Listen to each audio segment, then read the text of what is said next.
the second question that you need to ask a professional property management company is how do you handle the accounting, right? Then one of the first things you should ask for is, can I see a statement? Now, when you ask to see a statement, or when they send you a copy of the statement, the next thing you should do is you should ask, do you send copies of the invoices?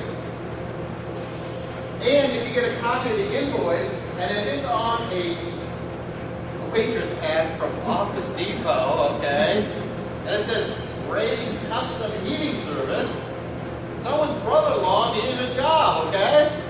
And so they did it, and you need to be considerate. So the first thing you need to do is you need to look at those invoices along with the statement. And please do me this favor, because, you know, we manage for probably 200 of them. And I know this is the case because I've asked the owners, and this is what happens. About the 5th of every month, you know, you get your mailing from my company, Flex Realty, and in them is the statement and the check. Which one do you look at first? Which one do you look at last? The check. Do you ever look at the statement? Usually not. It goes in a drawer, okay? You need to look at the statements.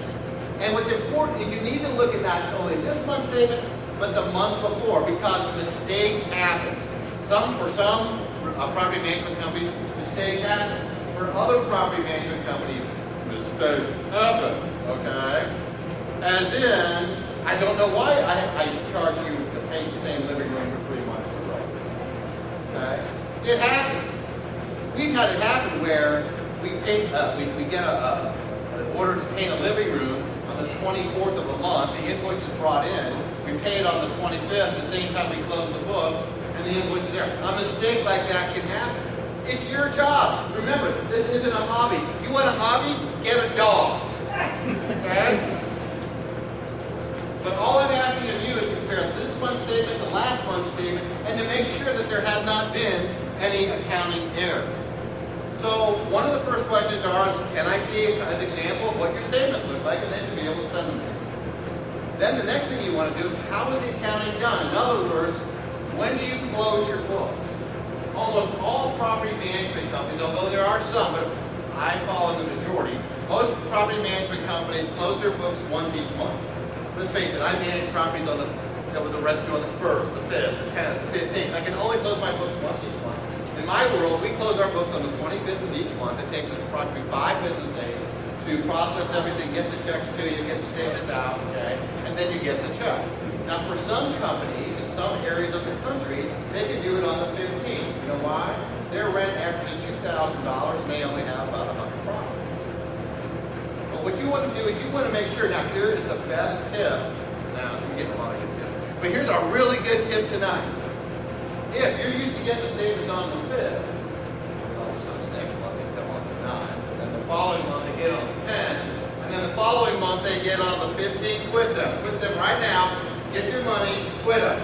They are in financial trouble. They have taken somebody's money, probably your money, and used it, and now they don't know how to get their money back. They don't know how to get your money back to you, and they keep waiting and playing the game, okay? And sooner or later, the house of cards is going to fall. Okay? So, if the statements quit coming when they're supposed to, if you're used to getting them on the 6th of the month, you better be getting them on the 5th, 6th, or 7th, of course, when Sunday falls. Otherwise, you're going to have a world problem. Now, one of the things that you might check also is on internet portals. My company does not do that. But many property management companies around the country, and there was one in Toledo that was doing it too, but they're now out of business.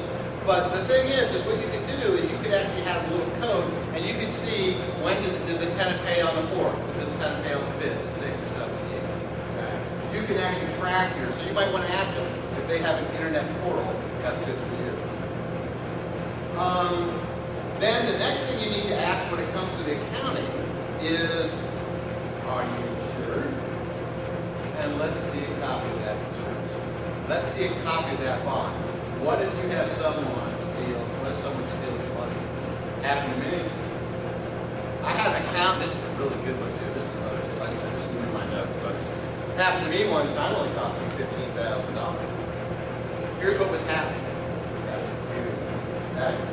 So we put a tenant in on the 15th of the month, 16th, 20th of the month, right? We prorate the rent. What he would do though, is he would make it look like the tenant was only coming in on the first month, and he was pocketing that little 10 days, 5 days, 15 days. Okay? Fortunately, we did an audit. We know how I made it confess. Okay? I found about this on the turnpike. I almost wrecked the car. Got my cell phone for $300 and everything was really broken. Okay? What he would have really made me mad was because I couldn't make any more phone calls. I was at the Red Bar on the turnpike halfway here in Cleveland. Well, that's what I'm talking about. So anyhow, I got there. So the next day, I stewed on this and I thought about it. And I can be dramatic. So I went and got me a cardboard box. I was a smart guy. I can't do that cardboard box. And I put that. I had a little conference room. Just a small little round tea table. And so I said, hey, Gene, I need to see you.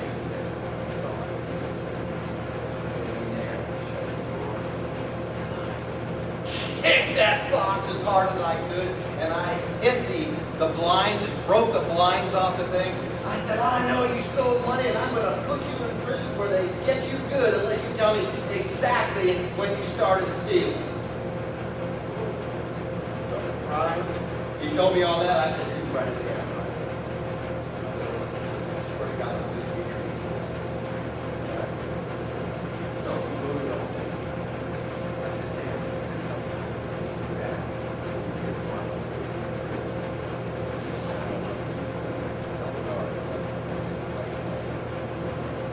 Okay. He closed his hand real quick. Called the police and had him arrested. Lie to me, steal my money, I'm going to lie right back to you. I thought I would get this, put you in jail, got my money back.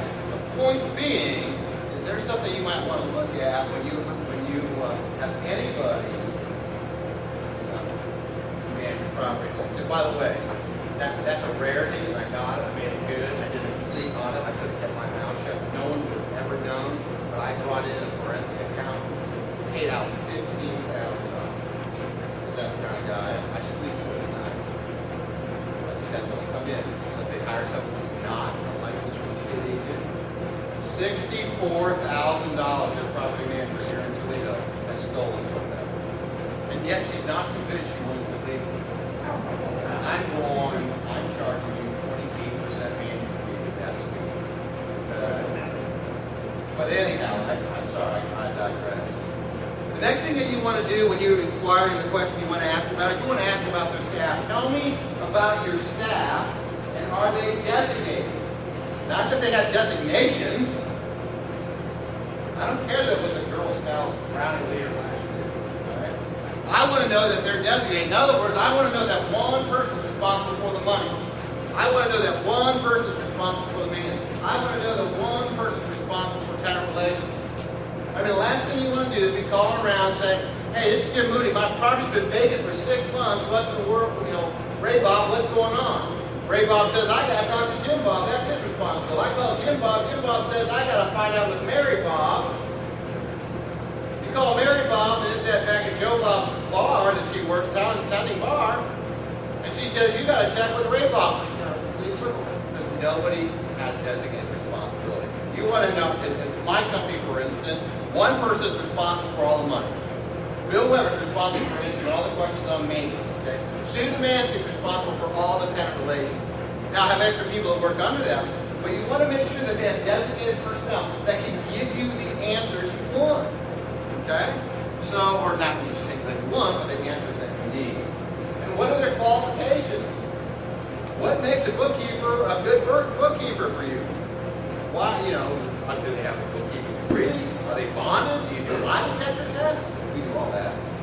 Okay? And then you want to find out the number of staff they have. Let's face it, if 2 people were managing 600 units, not only would they break that. Okay? They would not do a very good job being able to be responsible for anything else like that. The next thing you want to know is what kind of marketing does the property management company do? We all pretty much do the same thing, right? Craigslist, we spend some money with the Blade. But one of the things that we do is we work with the human resource departments of many corporations. We work with some of the nonprofits. you know, we do everything we can to scour quality tenants. Okay? But you need to ask them what they do. Let's face it, if all they do is put an ad in the Sunday's paper, you're not probably getting the best quality tenant. Because a lot of people, especially more educated, more sophisticated folks, guess what? They just use the internet. Don't they? We also use things called house tags, post lists. There's all kinds of things that you can get out there and get out there. You know what a great thing to do is simply just build a website. Homestead is a great thing. You can have unlimited websites for like $45. Okay? Build a website for your rental house. But then when people look, I want to be something, I want someone in their Highland Park, you type in Highland Park, guess what? You're just going to do something organic. Okay. Is this the kind of stuff you got to learn? All right, I just want to make sure I was right. I'm not just my hand. Okay. So this is a good one. Okay. Do you require cash reserves? Okay. My company doesn't, but a lot of property management companies require cash reserves. In other words, you've got to keep $1,000 or $2,000 with them at all times. Okay. So you better ask that question right there because someone's making money. Just on the answer below. Now, another question that you want to ask is, are you insured? We already talked momentarily about, you know, being bonded for the money, but there should be other forms of insurance. For example, liability insurance. At my company, we carry, it's 3-1. Something interesting about it. Here's another two segues to get in front of you. You might have 3 million aggregate, or 3 million, 100,000 incidental, or 100,000 per incident, 3 million aggregate. Okay? So, you wire something, burn down the house, 4 income producers in that house. Okay? How much insurance do you have on that? About 3 million. You only have 100,000 per incident. 3 million is only aggregate per occurrence. You have to burn down your house 30 times to get to $3 million. I learned that. Oh, that was like a cold shower. You don't know for sure what your insurance is like. You need to look into it. Your automobile insurance, same way. Okay? I'm just telling you right now, that no insurance agent has ever told me. And I carried it. I thought I carried enough insurance. No, I don't have it right. I need to do $1 million. And that's kind of how we moved my property management company. I was at 100,000 million or 100,000 3 million, but the aggregate never occurred to me. It's only on that one incident. I learned that from that guy here. I saw him earlier. Okay, from the insurance agent. Anyhow, that was that was really pretty good. So yeah, you want to find out what kind of insurance, what kind of liability insurance. Do they have workers' comp? Here's a good one. Someone works on your house that you authorize the work to be done. They fall off the roof, break their back. It's liable. How's your liability? They all fall off the roof. All 40 of them. They're all income producers. So what? They don't speak English.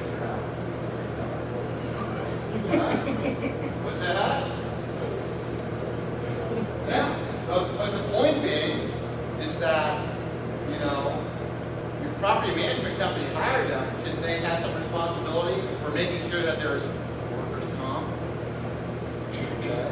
That they're legitimate companies that they're using. You need to find out what your property management company does to help ensure and protect your safety. Okay. Now, the next thing, and this is really critical, and I already alluded to it before, is fair housing training. I cannot stress to you enough, fair housing training is important. There are nuances that you should know about. Okay? Offering someone a cup of coffee in the morning and not offering a cup of coffee in the afternoon can be problematic. Okay? you need to know that how do you standardize your practices. I'll give you an example. Here's something y'all need to do. Anybody here have any apartments? Anybody ever here rent from condos? Anybody rent any single family houses? Anybody have a house in Ann Arbor? Do y'all use the same lease? If you don't, you could very well be considered having inequality or unequal service. That's why my lease, I use the same lease for my apartments and my houses and my condos and my lease options. Why? That just takes one inconsistency of the way I manage my properties out of the equation. Same as with your applications. Your application should be consistent. And I'm telling you, you better have the same language and the same answers, the same things filled out on every single application. If you ask for a driver's license on one, you better ask for a driver's license on them all. And I mean a picture. If you're an ambassador and say, hey, I want to take your picture, smile, you better take everyone's picture. He does it because she makes her own money. But you have to be consistent when you do all this. If not, when they come to audit you, you know what they ask for? Your file cabinet. They don't ask just for that case. They come, the dolly, or your file. How do I know that? Okay? So, and Don just told you there's legislation where some organizations are becoming abusive in their enforcement of fair housing. They don't see it so much as fair housing as they see it as a income producer. Trust me, I've seen some of these agencies do. It's all about the grant writers. I can assure you that. Okay? Another thing in the fair housing is you have the logo on it. One of the things that you might want to ask about, we're going to talk about that. Well, let's just talk about that right now. How do you screen for and how do you get tenants? Right? I'm going to give you what I tell my owners, and you can use this as a basis for when you talk to other property management companies. The first thing we do is one of the things that separates me from other property management companies is I don't do open house or what I call cattle call showing. Okay? Because invariably, this is what's going to happen. You're going to have somebody from Michigan, and then you're going to have the likes of the Moody's of West Virginia show up to open house at the same time, both give you an application. Okay? And for whatever reason, we might call it fairly close or whatever, but you decide that you don't like folks from West Virginia, and you're going to take the folks from Michigan. Only that hacks me off. And what you don't understand is that my brother-in-law is a civil rights attorney. Okay? And I'm going to tell him I don't understand. I have a good job. I've never been evicted. I fall within the income verification that you tell me, and I don't get the hack. Can you look into that for me? Well, I'll tell you what, I don't have the time to do it. This is what we'll do. We're going to call my friend at the Ohio Civil Rights Commission, and we'll go ahead and levy a complaint. Ohio Civil Rights Commission comes in, we have to tell you. All right? And because you did not, so that's one of the problems having open house, cattle call, a bunch of people showing up once, interview. The other thing is I like to have the individual because it gives me an opportunity to interview the candidate. Okay? You got that big pool of money that you want to take possession tomorrow. You can give your deposit and the rent today. Oh my gosh, it's my lucky day. What? Oh, what? They're sending your stuff to the curb tomorrow? That's what happens when you do singular shows. Okay? The next thing we do is we pull a credit check. Okay? Now some of you I know they hire tenant background checkers. There's companies that do that for you for about $85. We don't. So the next thing we do is we pull a credit check. We're not going to have perfect credit because if they did that, I'd stamp them something. Okay? Well, we want to make sure they have no eviction, that they give utilities, that they don't pass bad checks. Then we look for some raises. And the next thing we do is what we do is income verification. My business model is that the rent should not exceed 40% of their salary. Different companies have a different business model. Some will have a 50 or 60% rent to income ratio. You need to find that out. Because I think at a 50% rent to income ratio, you're going to have a pretty good income. I mean, that's in bad. You go 60%, you might as well just set aside 30% of every rent check for a whole year. Okay? So, after we get the income verification, they pass our credit muster, we do a criminal background check. Long and short, no one should rent the house. That's my personal preference. You do whatever you want. We don't rent the house. Okay? And finally, we do landlord verification. All the landlord verifications, and I know there's some folks in this room, you'll lie to me to get rid of a bad tenant. Oh my gosh, they're the best. I'm so sorry to see them go. Meanwhile, they just give them $300 to pay their buddies to, get them out of the house. Cash for deed. Then there's some of you in this room, they do a lot of meetings. Take them and their bed bugs too. One in fact, it does make perfect. It's all about you. So we try to go to landlords back. That second landlord comes over here. Now, this next thing is really important because I have a medical problem. We want to insist that they call you. The reason and discuss it. They can't make any decisions based on any of the factors. The fact that they talk, you know what that means? More active. You're a more active investor. When you're a more active investor, when you know what you get now. Yeah, you! You get the more aggressive tax benefits afforded to you. Okay? You have to be an active investor versus being a passive. And this is just one of the ways that you can follow. Okay? So that's the tenant background check that we as a special property management company, many other companies follow. Now, are there other nuances that you can do? Sure. Am I going to go to your house and pretend that, oh, I can't read this little thing on your application? Can you explain what you wrote down here for the sole purposes? You go in there and look around and see how it's done. But we're going to go look and see if they have good holes or anything like that. We will when we drive by 2 weeks after they move in. See how they're taking care of the house. We'll get you out right away. You ready to leave? You look at that. Get it done. Okay. All right, now I'm running out of time. Oh, this is a good one too. How is the maintenance? This is a great question to ask. Do you own your own maintenance company? I've had some owners tell me, you know what, I can tell when the UT college tuition's coming due now. Because my maintenance bills go up. Not with me. My company doesn't own one. Okay. How do you handle maintenance?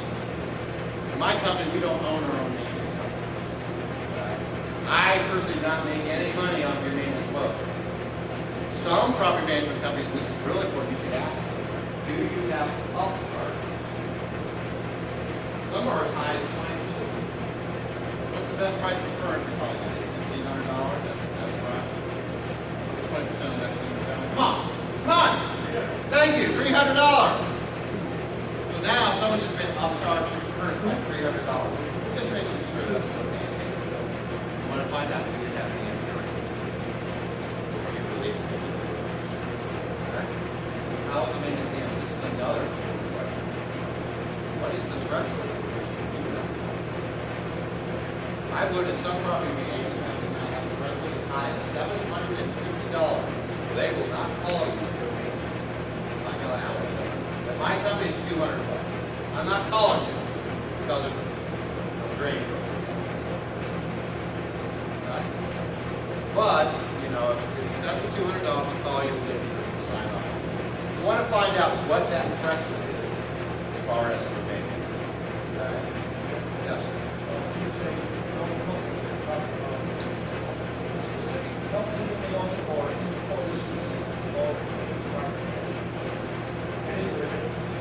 In my opinion, that's a good distinction. For instance, in my company, I don't own property. Flex Realty Property Management does not own property management company, nor own got mortgage in it. Some companies do. I have allowed my maintenance supervisor to form a small property maintenance company because I was tired of my owner paying $60. But we have aggressive bids, 1,500 refurbishment, anything like that. We always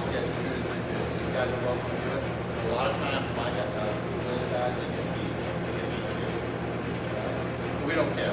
Now, there is that distinction, but just ask them, is there any relation? You know, and as licensed real estate brokers, quite frankly, we're required to disclose any business relationship or familial relationship with any of the members of the community. That's required by law.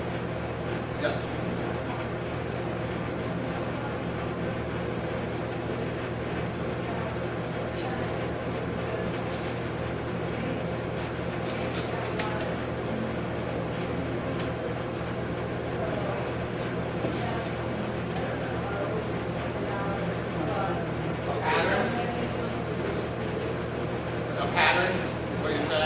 That's a good question, and the truth of the matter is, we would probably expect you, the owner, to recognize that before we would. If we saw it, we'd certainly call you. Okay? But you'll probably, I mean, we're issuing 200 statements out a month. I don't know what happened 3 months ago. That has a broken faucet. Now, if we went back and fixed the same toilet 3 times, we're not fixing that toilet no more. Until the judge tells us.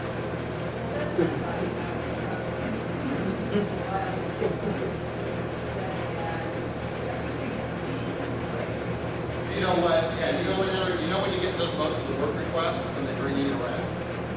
Here's your money. Here's your $500. I got a $1,000 job for you for the 4th month in a row. Yes, we try to. We recognize that we're going to see it, but here's the other thing: you're in partnership with a professional management company. Okay? They're your employees. You are the supervisor, right? So. If you think that a property, if you leave it all to the property management company, would you really leave, all your money like that? Of course not, you know, same thing. We try to do our very best, but we need some participation. I tell my owners that. That's actually in my brochure and in my conversation. We work for you. You are the quarterback. You're the owner of the team. You hire us for our advice. But in the end, you are ultimately responsible. I won't steal your money. I'll do the very best job I can. And I'll try to get you the best price I can. We all want journeyman work at crackhead prices, don't we? Always trying to find that level. Trying to find that happy medium. It's just like Kevin. Jim,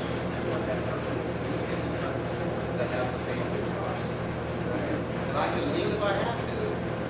That's why I was my head over there on First Street on the east side. But I want to build tomorrow. Find them today so I can have them in tomorrow. We always have to balance vacancy with cash flow, with desirability of the tenant in there, so that we don't have to put up our own reward sign because someone stole my house one. By the way, Rugo alarm. How many do I own? No, I own more than that. I own 11. I'm surprised, because usually you know what the answer is? He hasn't had enough cocktails. Not enough, Jim. But I do. I think I own, I'm up to 11 right now, and I moved them all around. It's a great way of doing mobile properties to have a lot of people. Okay, there's my commercial really out there. The next thing is, and I'm almost done right now, okay? Then, is there a long-term contract? That's important. Or how do I get out of the contract? Is there a penalty for a contract? I know some management companies, interestingly enough, one of them went out of town on the rails and others went out of business. They charge upwards of 2 to 3 months management fees or rent to get out of it. Dude! Those aren't solid income. Those are kind of got the nails in it. Okay? I don't want to do business with you. You don't want to do business. So you want to find out, we'll talk about that. But, find out if there's a long-term contract and so how can you get out of it like that. Filing, why no action? How much does it cost? Thank you. Too late, I already answered that. Okay. Companies are different. Okay. My company, for instance, depending on the cost of your property, or the company, we get 1 month's rent in place with tenant. That tenant's guaranteed for a year. Unless you move out. Or possibly, well, we get 1 month's rent, and then we get